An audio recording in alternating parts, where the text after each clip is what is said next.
I think being a number two is like having someone's back, right? So I'll give you just some stuff about my past. Like I played goalie in lacrosse, goalie in hockey.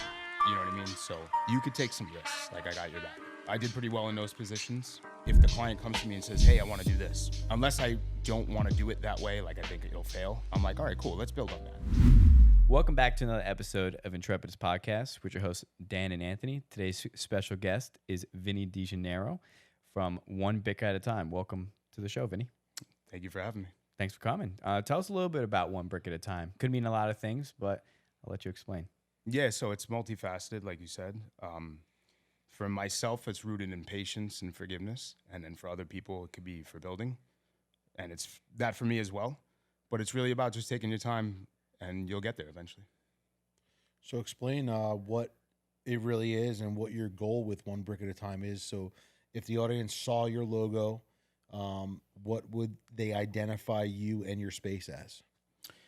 Well, they probably already know that I'm a New York City firefighter, and a lot of the guys I work with, you know, at some point during their career, they experience some difficulty, whether it's work-life balance or whatever you want to call it, but something emotionally, you know, and they need to rebound from it, or maybe it's financially.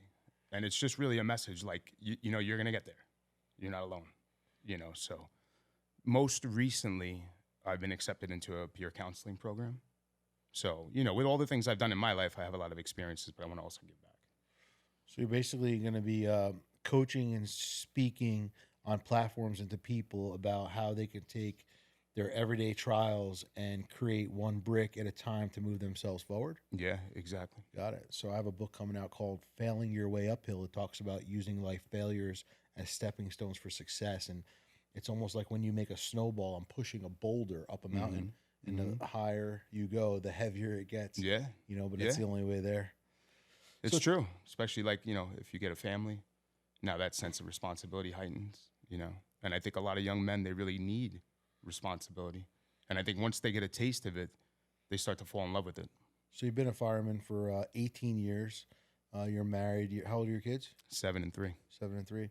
Yeah. So maybe take us into that place or that time where you maybe became lost and it inspired you to open up One Brick at a Time. So this is so long ago that I didn't even know it, but my sister had taken her life. And, you know, just genuinely for myself, there were certain things that I probably could have picked up on that I didn't. So in my relationships, I try to be present when I'm talking to someone. Obviously, we're all big into the phone. So it's really rooted in stuff like that, like on the mental side.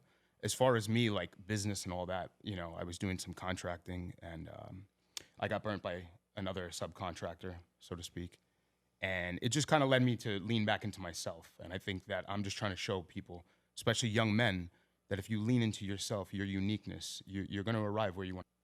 So exactly, you know, before we started recording, you talked about the failures. You actually started with the failures, which I absolutely love, right? A lot of people will kind of push the failures aside and, you know, boast themselves up with their successes, but you started with the failure. So with that being said, One Brick at a Time, what got you to that point where you said, you know, failure is just failing your way uphill, right? At what point did you realize that this is just a natural progression of success? Because, you know, the saying goes that the only difference between successful people and unsuccessful people is successful people didn't quit. Yeah.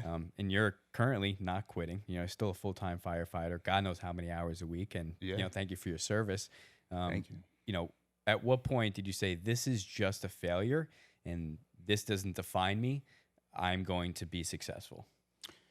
So for myself, you know, I've been down many roads, as we were talking before. I started out in restaurants, and, you know, each path that I've taken is really just, you know, leading me to the next.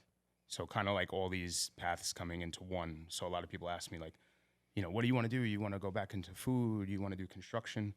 I want to build restaurants. I want to build bars. I want those things to merge. I do a lot of private parties. I work with another business, bartending a lot, you know, and we do some custom stuff. So those things are all like representative of my personality. But as far as the failures, you know, I mentioned when I was younger, I had lost a family member. So that was the first taste I had of, like, you know, I was flying high and something kind of cut me out. but then just different things. Like I would lose out on a job. I wouldn't get hired, or, my price was too high. Not very often, but, so those failures of, I don't want to call it acceptance, but of succeeding, and you're like, all right, cool. I'm going to note this. I'm going to put this in the toolbox. Or, if you're building a deck, maybe something's off square, like a hair, but sometimes you got to keep moving. Yeah. So those little failures, I feel like I like to kind of wear well, because we all fall short. Yeah. You know what I mean? I think you're holding a lot in right now. I can see it and it wants to come out, but it's not coming out. And I think, I don't know, maybe we can like take this down a road of the trauma that you go through as a fireman, because you definitely see situations that maybe sometimes you feel like, hey, if we were just a couple minutes earlier, or if I would have just done this, and you can't blame yourself because you're doing your job. And I think that the reason all this is happening in the inception of One Brick at a Time is because of traumatic situations in your life, which you feel paralyze people, and you want people to be unstuck. And I could be totally going down the wrong road. No, you're 1,000% right. This is what I'm reading. You're 1,000% And right. as you're talking, I see your mouth wanting to move, but you're not dishing it out. So there's some internal things that you've went through and fought through that I think would be captivating to the audience to know, like, man, listen, I'm gonna be vulnerable right now. This is me. This is what happened. And I think when people understand that root cause of where you were and the things that you've been through, it becomes more relatable than you being like, well, I just want to help this guy, be better, because we all go through stuff. Like, what kind of shit did you go through besides your sister? That's the best word you've ever said, is relatable. And I try to convey that to people. Like, I've seen knife violence, gun violence. I've been robbed before. I've seen a ton of death on my job, and it's one of those things where you see it and you got to kind of compartmentalize it. And as far as the One Brick at a Time is, over the course of, 10, 20 years, seeing things like this, it compounds a little bit. Yeah. So I'm trying to let the average guy know, or even guys in my profession, like, listen, man, I can relate to you. I've seen that shit, What's the craziest thing you've seen as a New York City firefighter? I don't know, man. I've seen like homicide, suicide, in Sandy. We were at a fire. We lost 200 houses out in the Queens, Long Island border in the Rockaways, and it's fucked up shit. Yeah, I understand there's a decent amount of churn in the firefighting space, right? Yeah. Especially in New York City. Why do most people quit? I mean, I wouldn't say that most people quit, but the people that do quit, right? I think that, they look at this and they say, I don't know if this is for me. I've had those moments, especially when I had my kids. We were talking about a mutual friend, and, she had talked about her kids, and we had a phone conversation one day, and we both said, we don't know if we could do this for that long. So that's why my entrepreneurial spirit had kicked in, So I want to help some people. I want to do my thing, and God willingly, I retire at 20 years. Do you have any stories of maybe other people in your department or other firemen that have been through a situation with or without you through the firehouse that maybe, kind of went down a dark path and you were there to coach them and guide them? Like, has that been a part of your journey? Yeah, I mean, I can't really comment my full involvement with them, just because obviously they have their own circle. But there's people that contact me a lot, especially on Instagram, because I put out some videos of just me talking in the car and some fun stuff, and people will respond to me and they relate. So, there's guys I know at work that, not necessarily my firehouse, just firehouses around the city, they're having a problem with drugs and alcohol, Trying to cope. Yeah. We've had an uptick in suicides, especially since COVID, and while I don't have all the statistics, I'm really not concerned with that. Like, I'm concerned with like the peer-to-peer, like, listen, man, I've been in your spot. Like, we were talking about contracting. Yeah. I'm sure anything you mention, I know exactly how it goes. Yeah. It's a wild industry. Everyone thinks no matter what we do, it's all glory, like being a contractor, being a fireman, it's all glory. Oh, you get to work for 3 days and take 3 days off, but those are the hardest 3 days that I work compared to most of the people. Yeah. And being in business is not easy. It sucks, and it's not for the weak. And, most people don't understand that. No, they absolutely don't. What I'm reading from you, Vinny, is, because before we started, I said, why do you do, custom work? And you said, well, because that's what my schedule allows.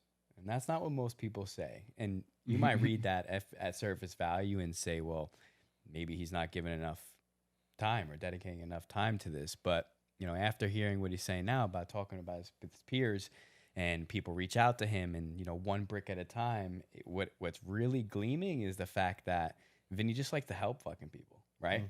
He wants to put out a superior product. That's why he doesn't put himself in positions where he's not going to be able to deliver that superiority in his product, in his person. That's why you do the custom work. Yeah. That's why you want to develop one brick at a time. And that's honorable. And it's definitely something to applaud and wear as a badge of honor. Appreciate that. But where does that come from, right? Because people will say you're born this way. Mm-hmm. Other people will say that you've learned this through some kind of trauma. What do you think it is that makes Vinny Vinny? Yeah, obviously it's complexities to it. You know, there's a lot of roads that lead together, and you're really just a product of your environment. You know, I think everyone would agree with that. Even like my little artsy pieces that I make, it's got like a little city to it. You know, it's not like someone doing like some Midwest stuff, you know, maybe wrought iron and, you know, whatever their style is. It's your nature of who you are. Yeah, exactly. So I think that as far as helping people, I think like, just to be blunt, I think I'm a better number 2, like in a business setting, right? I don't mind being number 1. It's stressful. You know, we'll all agree with that. But sometimes the number 2 is good because like, I see your brand. I can relate to it. I see your strengths. I think you could tidy up here. You know, I'm working with a good friend of mine. He lives pretty close, and we do a lot of private events, and I'm helping him really push his brand and his logo, you know, and in the last 2-3 years, I feel like his business is taking off, you know, and just building that trust with a client per se. It's fun. It's fun. So your kids are young. How did your mindset change after having kids? Obviously being in your space for your future. And, you know, a lot of times before you have kids, even though you might have a wife or girlfriend or whatever, you know, like you're still doing things for yourself. Mm-hmm. Mm-hmm.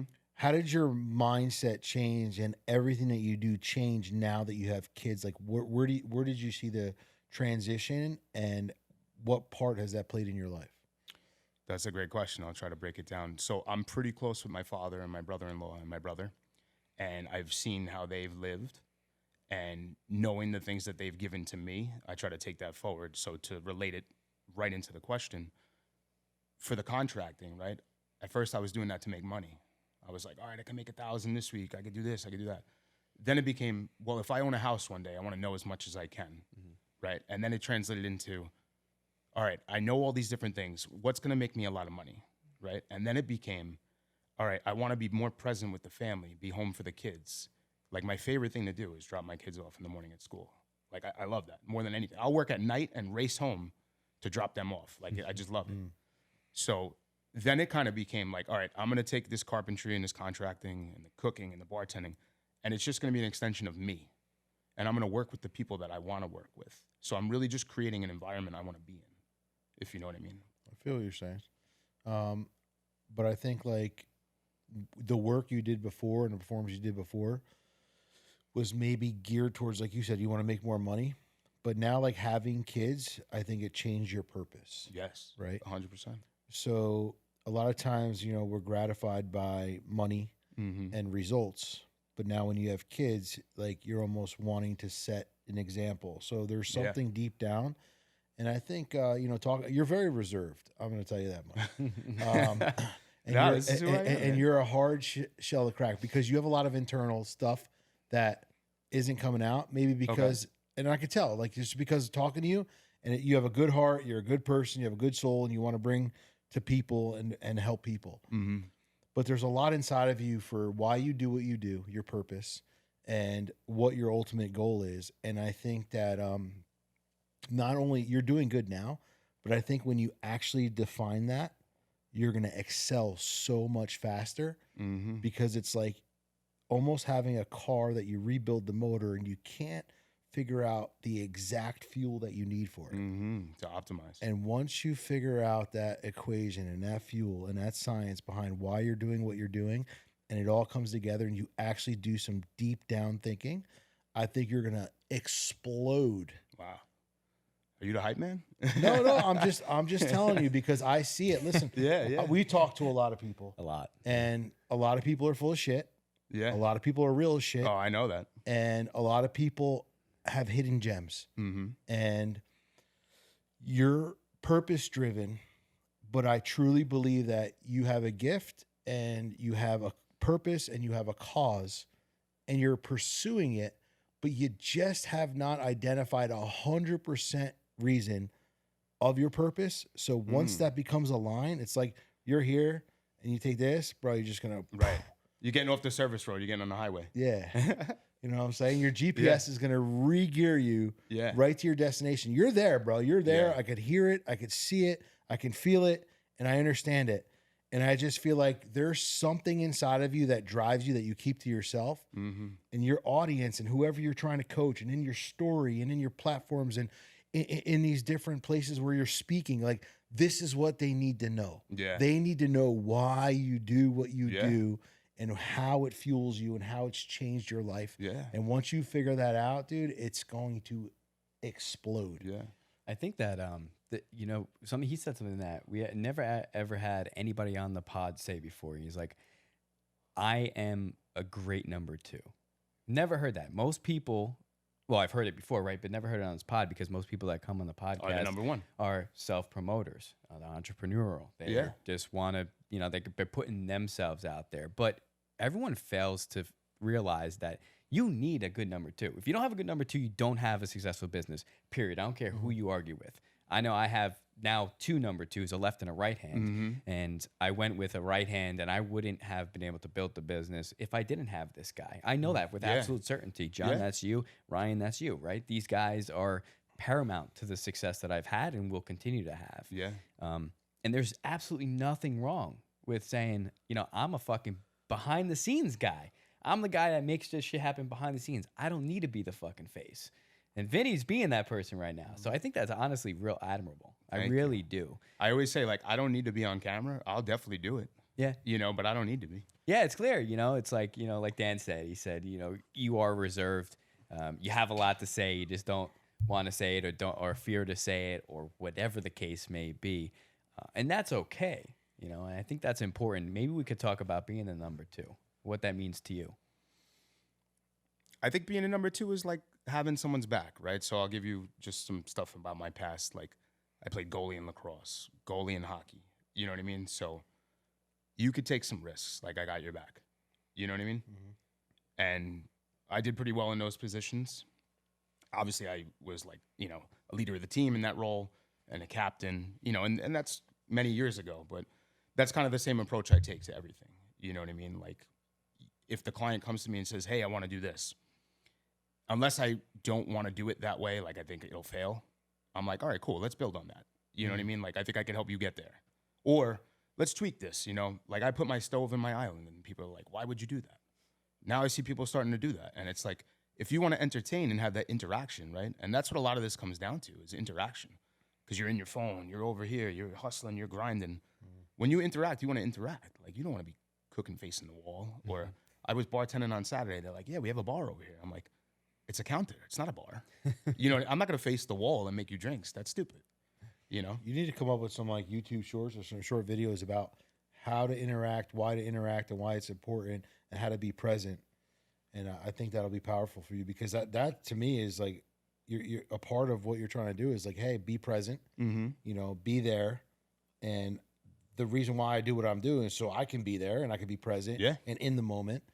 And I think a lot of people get lost in this outside world, and you can't have conversations because most people aren't even hearing what you're saying or paying attention to what you're saying. And I think that's a good message. Yeah. I mean, listen, numbers matter. They definitely matter. But I think those in between the line things matter too. I wish for a second I had my phone and I could just be like, what? Demonstration purposes only. Yeah. But that's the world. Like, how many times are you talking to someone and they got their phone and they're looking at their phone while you're talking to them? Yeah. You know, and it's like, yo, what the fuck, right? Or we've all been there. Or in the opposite approach, like when you're on your phone doing something and then someone starts talking to you and they're like, yo, I'm like, yeah, I'm fucking doing something right now. Can you wait a minute? Yeah. You know what I mean? But then they're the person who, when you're talking to them, they pick up their phone. Yep. Right. You know? Every single time. Yeah, you want that courtesy, so give it. Exactly. Yeah. I think that's a very unique superpower, putting the island putting the stove in the island. Sorry, putting the stove in the island just so when you're cooking, you could be entertained. Yeah. Entertain or be entertained by whomever your Yeah. guests are. I'll tell you right now, we have a board that we put on the island too. Like some people call it a noodle board, I guess, for pasta back in the day. And we'll do like cocktails on there if we're not cooking. And we have seats on the, stools at the other end, and it's open, and people are just having a good time, and the vibe is there. You know what I mean? Like when you're hanging out at my house, like I don't want you to worry about anything. You So know what I mean? I built my old island at my old house. We had an outdoor kitchen. You know how like most people have their back turned towards the crowd cooking on a grill? Mm-hmm. I actually put the grill facing everybody. Yeah. And I put it like an up, Like a dual level? step. Yep. And then everywhere else. So when I'm cooking on the grill, it was a big L. Yep. And I was at the end, and everyone was sitting from behind me all the way around. So like when I was cooking, I was entertaining, and I was a Yeah. part of what was going on versus most guys cooking. And so that's a great idea. Most guys cooking have their back turned towards everybody. Everyone's waiting for their food, and these people are going hours with no engagement versus Yeah. being engaged. Yeah. Or you just have a food truck, like and that's start fires. Pull up in the driveway. I've done that too. And Yeah, they also started a my fire. whole one year, neighbor's that was good. trailer caught on fire. I raffled away a dinner when I was like leaning into catering more, private catering. And COVID hit, and these people wanted me to come to their house. And I was like, my wife was pregnant. I'm like, listen, I'm going to get to you guys. I promise. I'm not going to diss you. I'm like, just give me some time. So eventually I invited them over to my house when I finished the outdoor kitchen. And we had a fucking blast, man. Oh, I was making stuff in the pizza oven. I was on the grill. We were having drinks. We were playing like Grateful Dead. You know what I mean? that's Like, awesome. that's another thing. I'm listening to like all types of music. People are like, I don't even want to get in your head. You're like all over the place. You know, Yeah. I feel kind of, I'm a little upset. I feel a little bit disrespected that we haven't been invited to any of these cookouts yet. Seems like he's got it going on, like Mr. Miyagi. He lives of, far, bro. It took us a whole day to get there. Long Island, right? Yeah. Yeah. We were just Fuck that. like just somewhere in New York. Where were we? Um, Like for the showing. Westchester County or something. LaSalle. Westchester. Oh, okay. County? Yeah. You're in Westchester. Yeah. That's kind of close to you, no? Mm-hmm. Yeah. I just built a liquor cabinet for someone in Westchester, I was saying, Nice. you know. So a lot of the clients I work with, too, they keep calling me back, and I appreciate that, you know.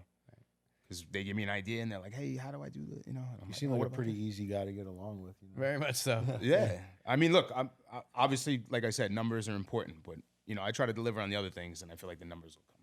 So where do you see yourself? Like, I don't know. Let's take you 5 years. You're going to retire in 2.5 years. You have the Hopefully, ability to yeah. retire, or Yeah. whatever, right? God willing. 5 years from now, where do you see yourself, one brick at a time? Like, where do you see yourself standing if we were 5 years from today? That's a good question. So I think about this often. Sometimes I journal. I really want to keep meshing construction and food.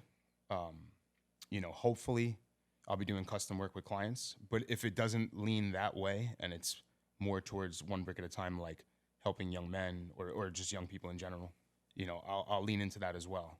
So for 5 years, I think, let's say I retire in 2 and change. Maybe I'll work with someone either in a restaurant or with a GC doing some work, and then probably just get 1 year of like full-time Monday through Friday type stuff under my belt, and then push forward into.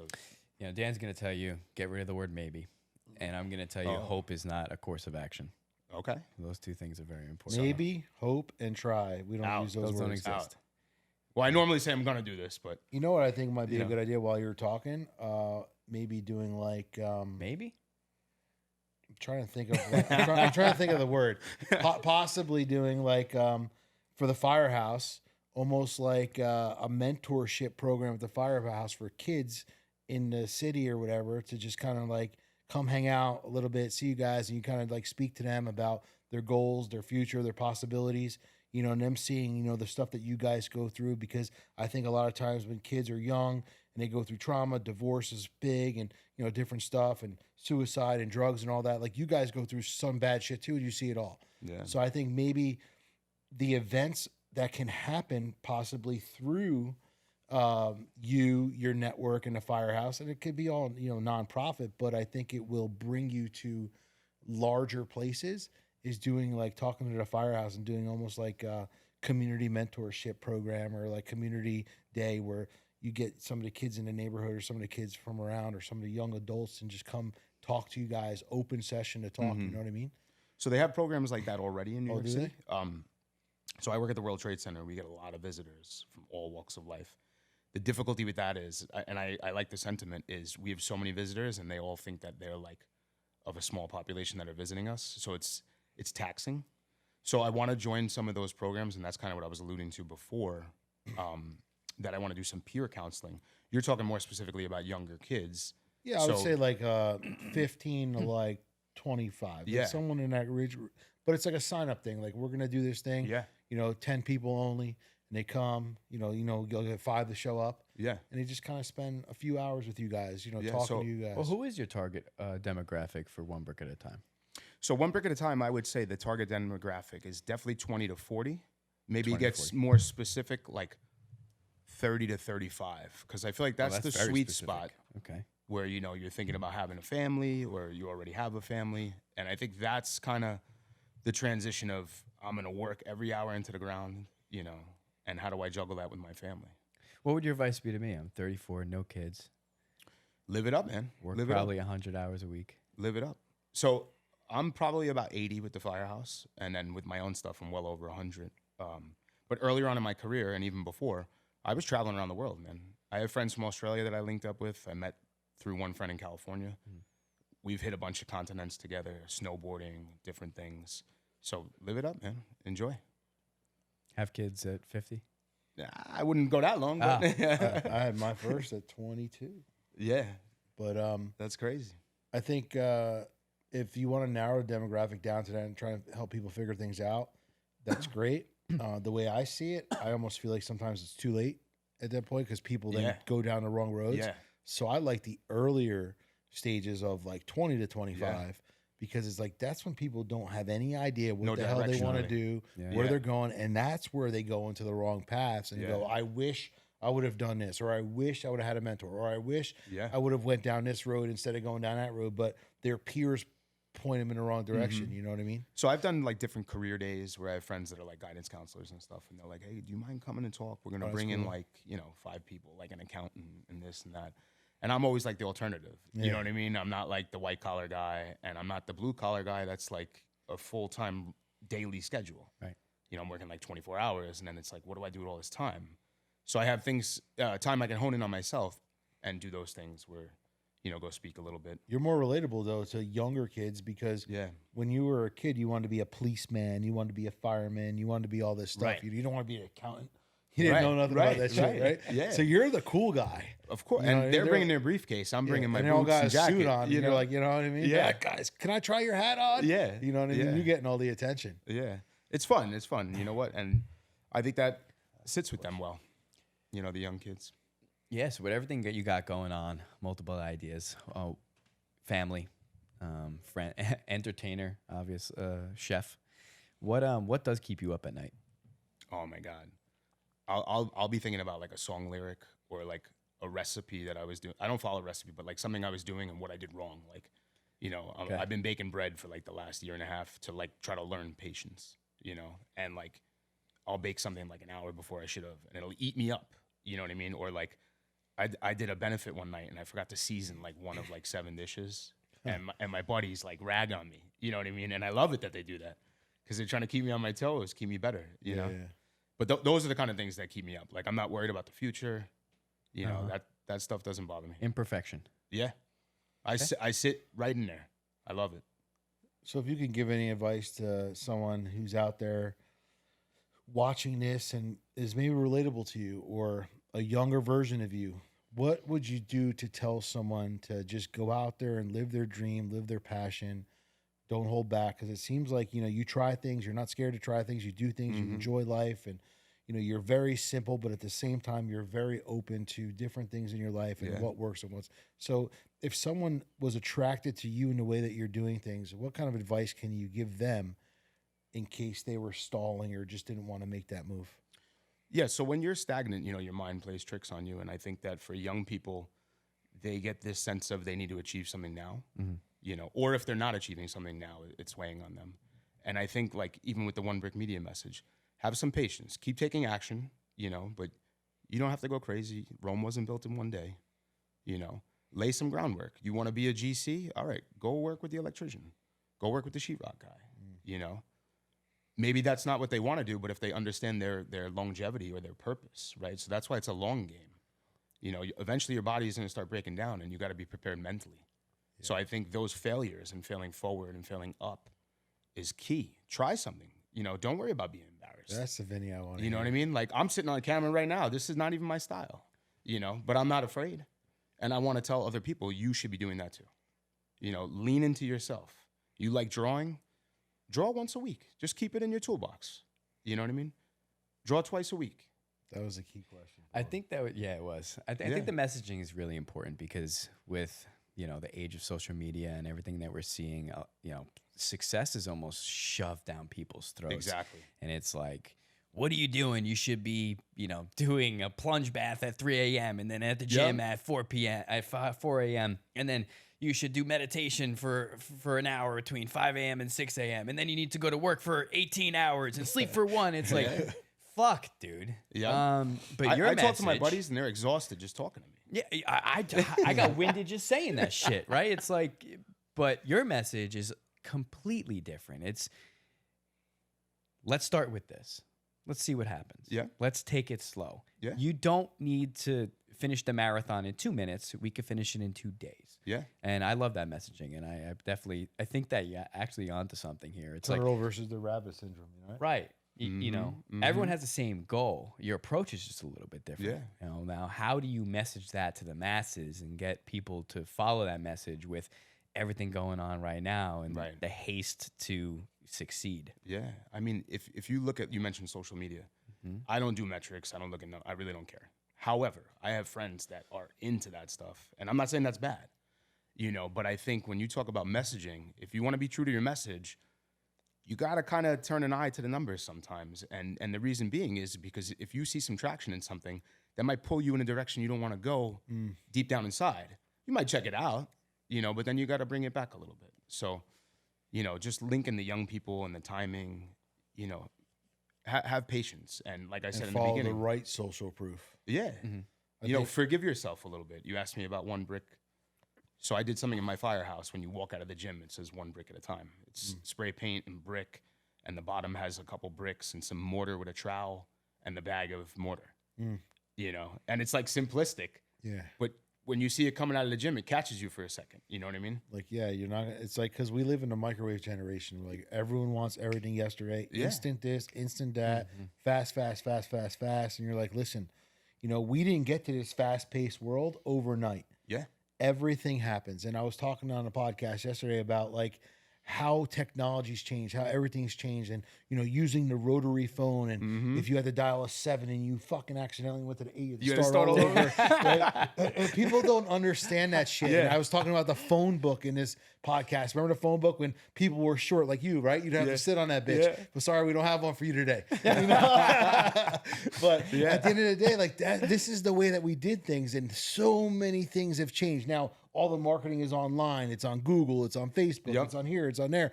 And you talk about a yellow book to a kid who's 20 years old. He's like, a what? Yeah. You know, a phone book. You got a phone book? What the hell's a phone book? Right. And then conversely, on the other side, like they could get engulfed in all that other stuff. And it's like, you're forgetting why you're here because you like doing carpentry or you know what I mean? Like you still got to be true to yourself a little bit, I think. 100%. Yeah, I think, well, speaking of which, it's so easy to get distracted nowadays. Yeah. Right? Like, how do you tune out all the extra noise with your message?